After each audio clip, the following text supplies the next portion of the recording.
At one point, I was the only person in the entire world that knew what I'm about to tell you on this lesson.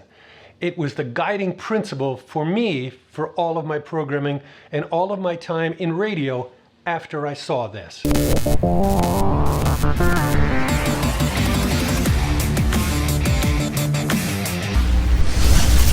Hey Buckaroos, welcome back to Musicom Academy. Today is a really different kind of lesson. It's a special lesson. To me, this has been the guiding principle of everything for running a radio station, for programming, for everything in radio that I've encountered since I learned this. I first noticed this in the late 70s and then throughout the 80s. And it's really sort of bizarre, but at the same time, after I tell it to you, you're going to go like, well, yeah, that seems incredibly logical. But when you know it and you know that it's logical, it changes the way you look at everything.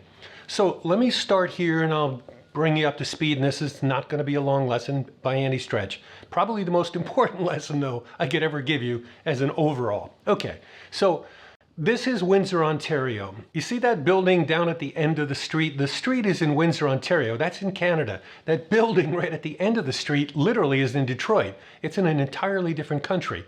And what separates the two cities is the Detroit River, which is roughly about a mile wide. Okay, not unlike Minneapolis, St. Paul. They're really close. So if you think of it this way, Windsor is a suburb, just like any other suburb of any other big city. You know, if it was Manhattan, it'd be, you know, like Brooklyn or something like that. But here's the thing, and this is where it gets interesting.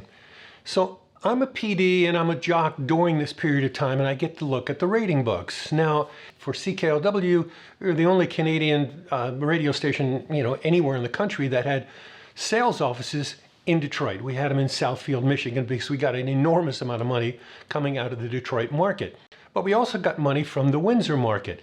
For Detroit radio stations, that didn't occur. They could care less about Windsor, because you're looking at something like, you know, 5 million people versus 200,000 people. So nobody cared. If you're in Detroit, you just didn't care about Windsor. You didn't do anything about Windsor. You didn't advertise in Windsor. You didn't send street teams to Windsor. You did nothing in Windsor if you're a Detroit radio station. But it was reversed for certainly us, because we're shooting for Detroit. That was our main target, because that's where all the people were. Now, during the late 70s and the 80s, radio stations for the most part didn't advertise actually a whole lot, but when they did, it was usually, maybe they'll take a full page ad in a newspaper, like in the Detroit Free Press, or they would take billboards out. So you'd see billboards all over Detroit, or you'd see billboards, you know, throughout Windsor. But again, they would not cross. You would not see Detroit anything in Windsor. So, and this is really important. So when I was a jock and they'd, you know, show the ratings to everybody, you'd go in and, you know, the PD, hey, you know, how do we do this book? And they'd show you the Detroit ratings, and they would show you the Windsor ratings, and they pretty much coincide with roughly the same period. They were off maybe by a week or two here and there, depending on the time. But basically, if it was a Jan-Feb book, it was a Jan-Feb book on both ratings services. And they both used diary methods. Exact same method, different companies, different countries, all that sort of stuff. Okay?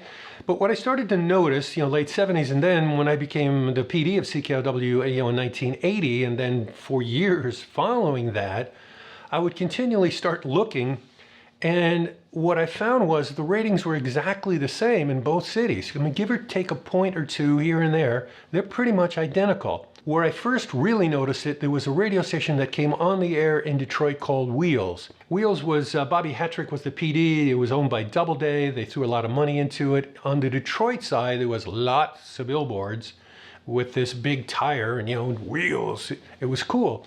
And, you know, and they had newspaper ads and they had a whole bunch of stuff. But nothing really went on the Windsor side. It came out of the gate with like a 6 or a 7 share. I mean, it was, you know, it was like strong out of the gate. But yet, when I took out both ratings and look, and you go like, okay, here's the Arbitron and here's the BBM, and you look like, my God, this thing debuted with a 7 on both of them. And you go like, how's that? What kind of conclusion can you get from that? A brand new radio station comes out of nowhere in Detroit, where there's an enormous amount of advertising, but yet in a city right across the way, this suburb, if you will, it debuts with roughly the same share, And all stations pretty much had roughly the same share for years as I was watching this. The only thing that was the same in both cities is what was coming through the speaker. The people in Detroit heard on the radios exactly what the people in Windsor heard. In Windsor, they didn't see any street teams, they didn't see any billboards, they didn't see any newspapers, they didn't see anything at all to actually make them want to go to that radio station. All they had was word of mouth of somebody maybe hearing it, by accident, probably, and then word of mouth and it starts to spread, or they're just happen to be in their car and they're hitting seek and they hit this, oh, what's this station? Wow, this is cool, I like this, and they would listen to it. And that's the way it went for ratings book after ratings book after ratings book after ratings book. A lot of people in the business will tell you we should be out in public. We should have street teams. We should, be out in parks. We should be doing stuff downtown. We should be in the bars. We should be doing all this other stuff. And there's nothing wrong with that. I'm not saying that's bad. But what I am telling you, and I want to be really clear about it, that is expendable if you have a great radio station. It's icing on the cake.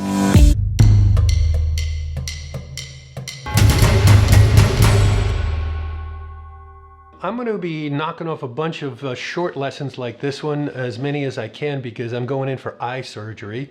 I got a cataract in this, well, both eyes actually, but this is the bad one. They're going to do this one first.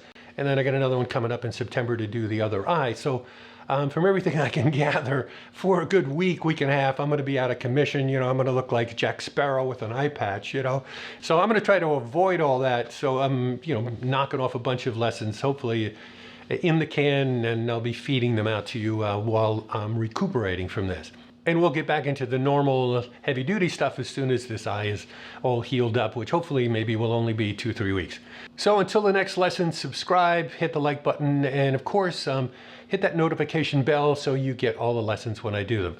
Until next week, see ya!